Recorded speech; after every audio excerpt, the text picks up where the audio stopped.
time, when we cut off the control, we make the procedure vulnerable to fraud, to opportunism. So the thing is how to do that, how to streamline the procedure without making the revised procedure vulnerable to fraud. That is the ultimate objective of the research. So I conceptualize the contract in what we call the deontologic reality. The deontologic reality is the reality of right, duty, privilege. And look, if you look at the trade procedure, most of the activity in the trade procedure is about document. Sending quotation, sending purchase order, sending the contract, sending the exporting license, bill of lading, and so on. But underlying of the document is not only information. People send the document, the bill of lading from one to another, not just simply for the purpose of sending information. When I pass the bill of lading from one to another, I transfer the ownership of the good. So when I pass the bill of lading to another person, I no longer have the right to own the good. The other person who has the bill of lading is the person who owns the good.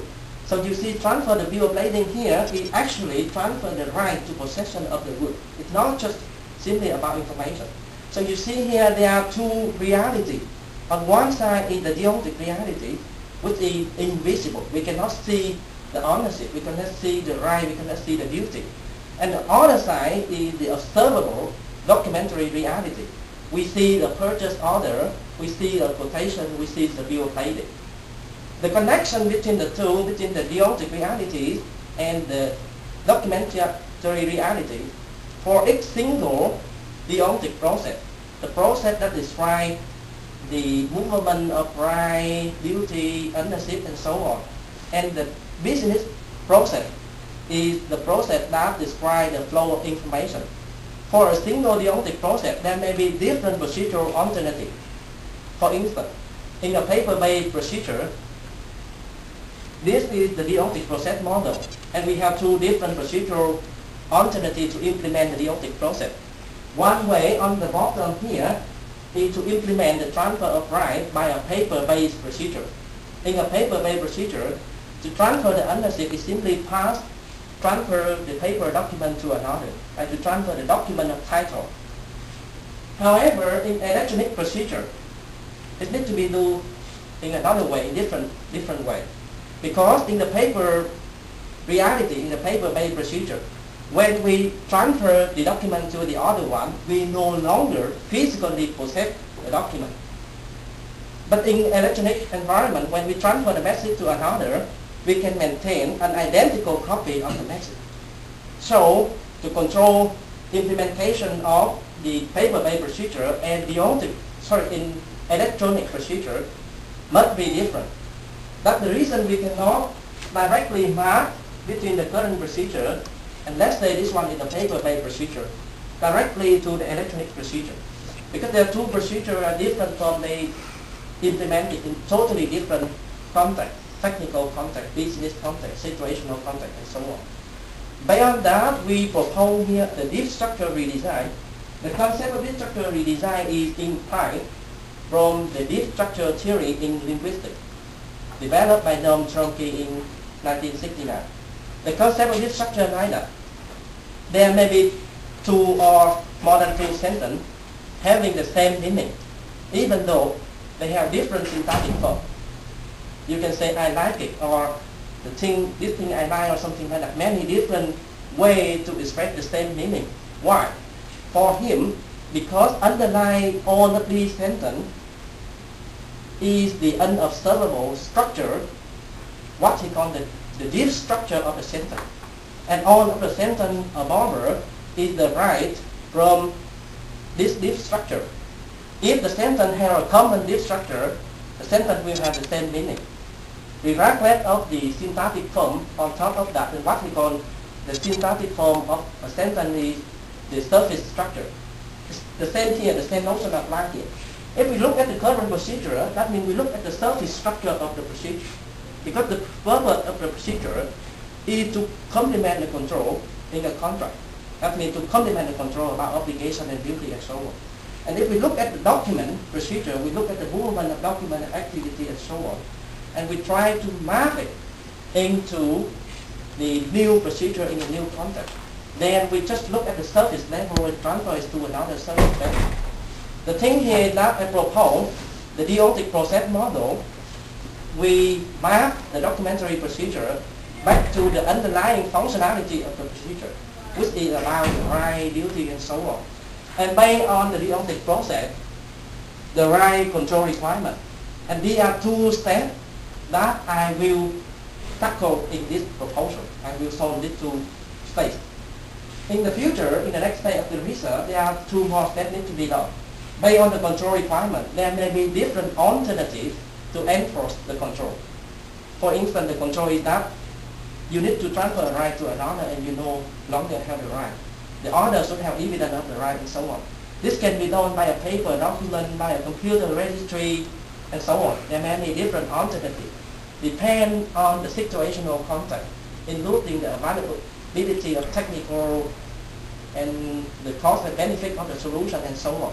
So the thing is that the next phase is selecting the best control solution for specific circumstances. And from the control solution, generate a new procedure that satisfies the control requirement.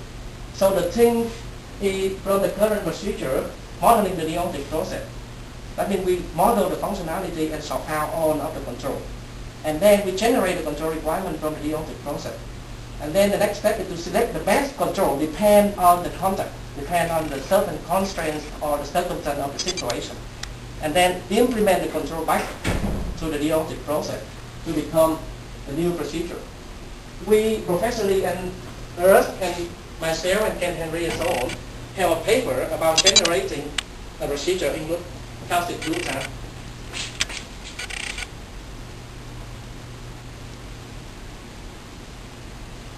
So the need for redesign, why we need that? Why we need to have a new methodology for redesign? The first reason is that look at the domain that I'm working on, international trade procedure. International trade procedure is a typical domain for inter-organizational transaction because it's complex, it's really complex. A transaction, for instance, may easily involve 30 parties and 40 documents. And it is estimated that the cost to comply with the procedure is from 2.5 to 50% of trade value. And if you know the total world trade value in the year 2005 is more than 10 trillion.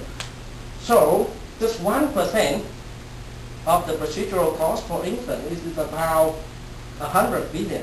And it estimates that by redesigning the international trade procedure and moving trade procedure to electronic procedure, we can save at least 100 billion a year. This figure is in the year 2000, now is much more than that. And by the way, it would have to increase the trade volume about 10%. Why?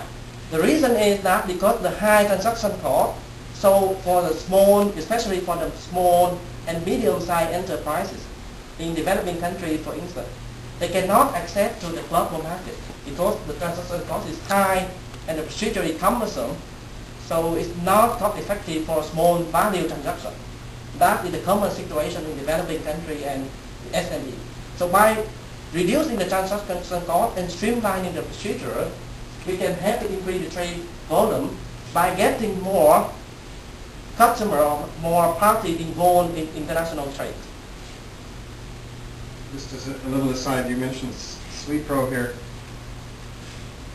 The SITPRO is Simplification of Trade Procedures. Yes. And there's different national SITPROs and they come together in the United Nations.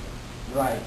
The simplification of trade procedure has become an international issue. There are many private organizations, also there are many international organizations invest their effort and finance and fund to simplify the procedure. And two of them very famous. The first one is SWIPRO.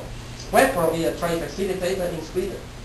And the second one is SITPRO. Actually, Crowhurst is from SITPRO, a trade facilitator in England. And besides that, we have WTO and UNC Fact and so on. So if you look at one of the import-export procedure, the underlying activity is very simple. The seller delivers goods to the carrier. The carrier will carry the goods and deliver it to the buyer. The buyer will make payment, and either the seller or the buyer pay the carry fee to the carrier. However, if you look at the actual procedure, this is just the simple or typical version. If you look at the actual procedure, it's much more complex than that. What is the reason? Why? The reason is that besides the critical activity that help the trader to accomplish their contractual duty and rights, there are many other activities added to the procedure to control behavior of the involved party, and that makes the trade procedure very complex.